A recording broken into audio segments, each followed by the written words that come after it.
All right, so neck has been a major issue to most fashion designers.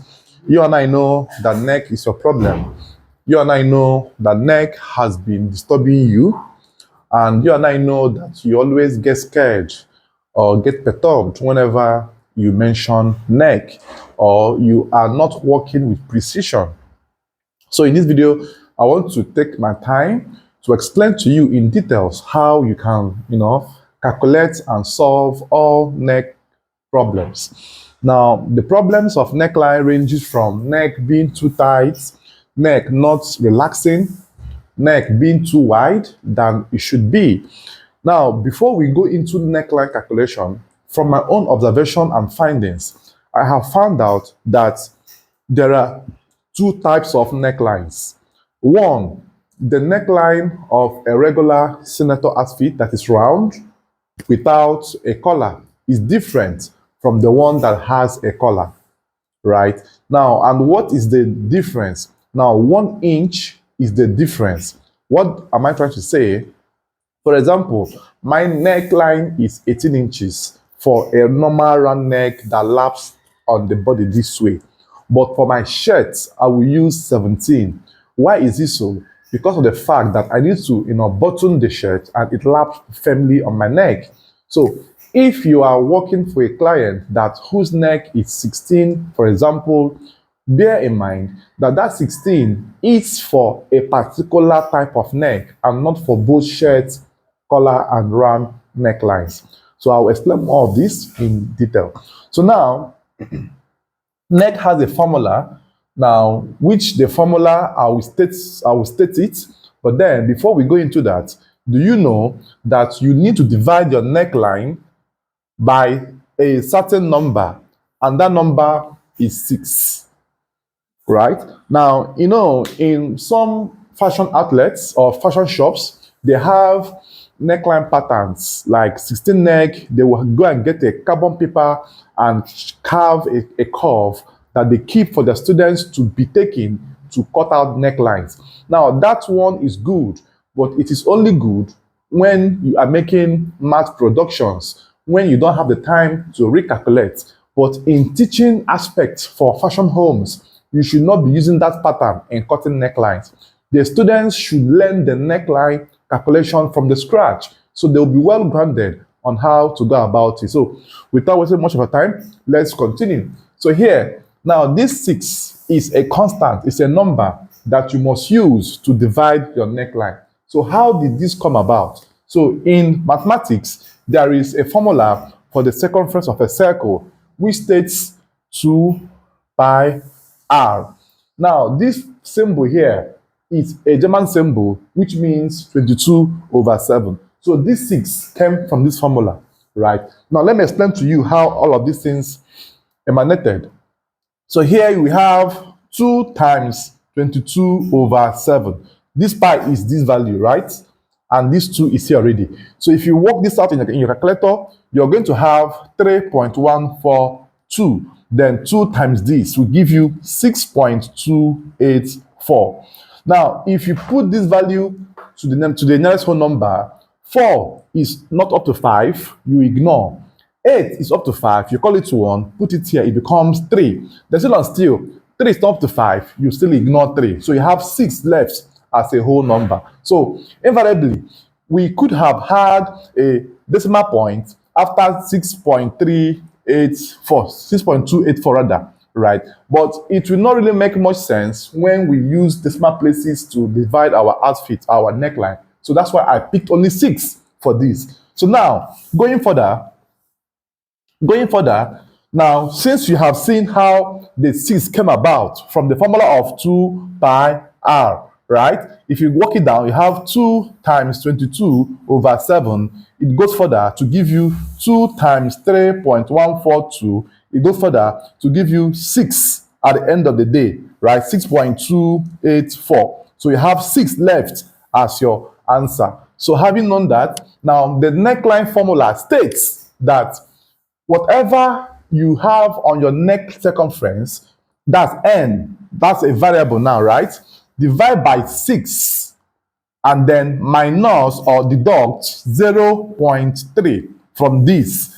And this is the neck formula for the width of every neckline. So this simply means that any answer or anything you have for your neck, divide by 6 and deduct 0.3 from it.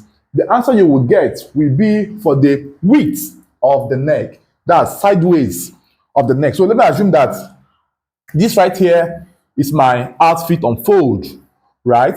And the neck we are working with is a 16, for example. So if you divide 16 by 6, then you minus 0.3 from this, and then use the answer and mark from the center of the panel which was this way. That's the width of the outfit. Then, to get the depth of this neck, you are going to add half to anything the width gave you to get the depth. So invariably, for the neck depth equals to n over 6 minus 0.3 plus half, right? That's the neck depth formula. So any answer you got on the width, after you have minus 0.3, add half to that to get your neck depth this way. So that's the neck formula you will have. So by so doing, you will now get a mark that goes in this form, and then before you make a curve that goes all through this way.